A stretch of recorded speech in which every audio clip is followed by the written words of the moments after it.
Prairie Farm. This morning I'm standing here with my Cherokee purple tomato plants, and it's July now, and I've decided I'd like to start some more plants and try to keep some going until fall. So sometimes plants don't last even if they're indeterminate from spring until fall, especially the open pollinated varieties. A lot of times they will be taken down by disease or something. So I've decided I'd like to start some new plants to see if I can keep some Cherokee purple going until fall. So to do that, I'm going to propagate from cuttings rather than trying to grow from seed. So I'm going to start by taking some suckers like this off of these plants that I will take and pot up in a few minutes, and I will show you how I'm going to do that. Now I have 6 plant pots here that I've put some potting soil in. So I've one for each sucker, and I'm going to cut off some of these larger leaves here on these plants and just leave the very top leaves. And then I'm going to put that down in this potting mix like that. And always be sure to keep this soil moist.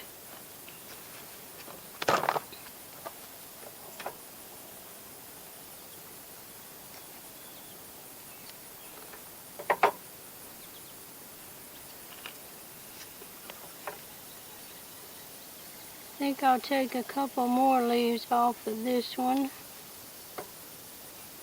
and one more off of this one.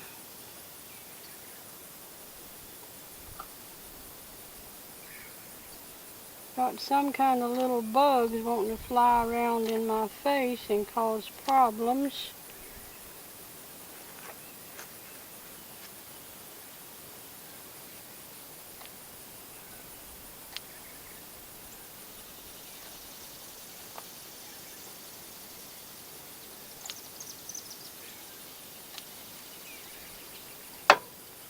Okay, here we have 6 suckers in the potting mix. Now I've got these plastic bags,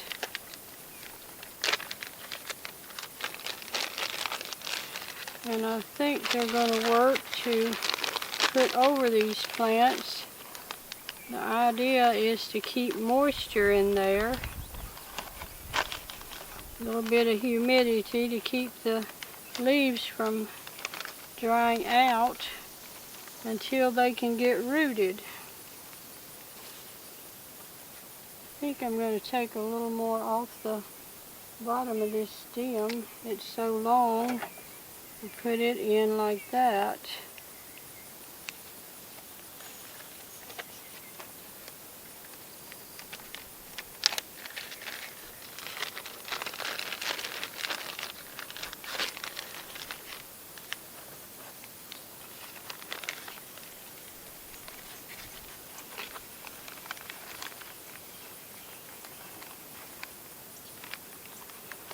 So this should create tomato plants faster than trying to grow these from a seed.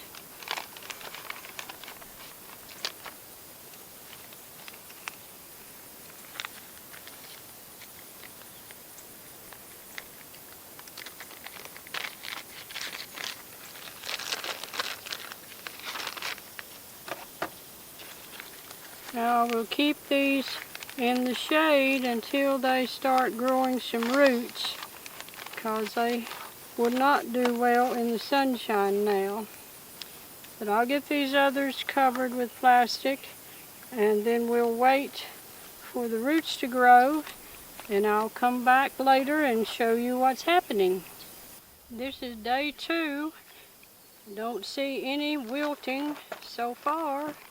So I'm going to take this off, be sure they still have moisture in the soil, and we can see how they look.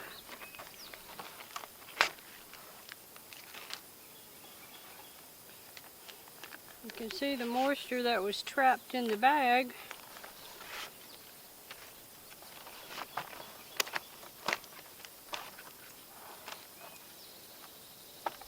Seem to have plenty of moisture, but I'm going to add just a little bit more.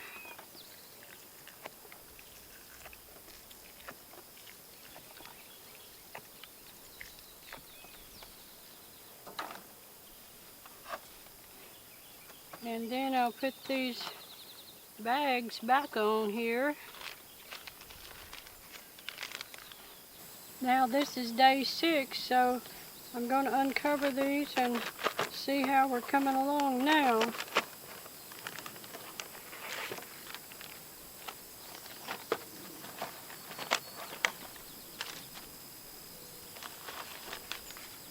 You can see they're not wilting any. Haven't wilted since I started.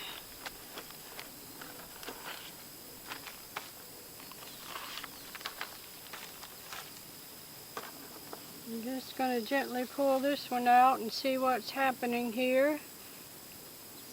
And you can see that we've got some roots coming there. So, looks like we're coming along good here. So I'll put that back and we'll wait a few more days and we'll see what happens.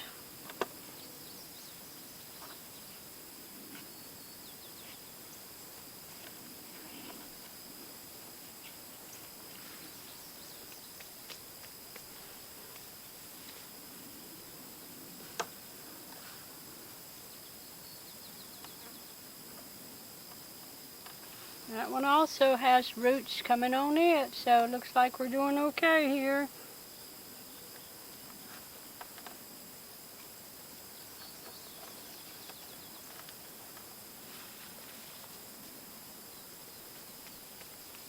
So that's 6 days and we see roots coming. And I'll just cover those back up. Maybe next time I can just leave these covers off. So this is day 8 for the tomatoes, and you can see that they are doing fine. I've taken the covers off and they're growing roots. So before too long they should be ready to plant. I've got my beets coming up here for the fall garden, and here I've got my other fall plants. I put this dome over it to try to keep the moths from getting on there and laying eggs that would make worms that would eat those. So I'm going to leave that on for a while. Well, okay, this is day 14 with these tomatoes that I have rooted from suckers, and I want you to see how they're coming along in just 2 weeks. So you can see how much they've grown, and you can see what nice roots they have on here now. So whenever I get a chance, I can put those in the garden and see how they're going to do there. Also, I've got my brassicas back here potted for the fall garden, and I've covered them with these domes to try to keep insect pests from bothering them. I've got my beets here, and before we know it, it's going to be time to plant the fall garden. Things just keep moving along. So I want to finish this one up, and that's all I have for you today. And I hope you have a great day, and thanks for watching.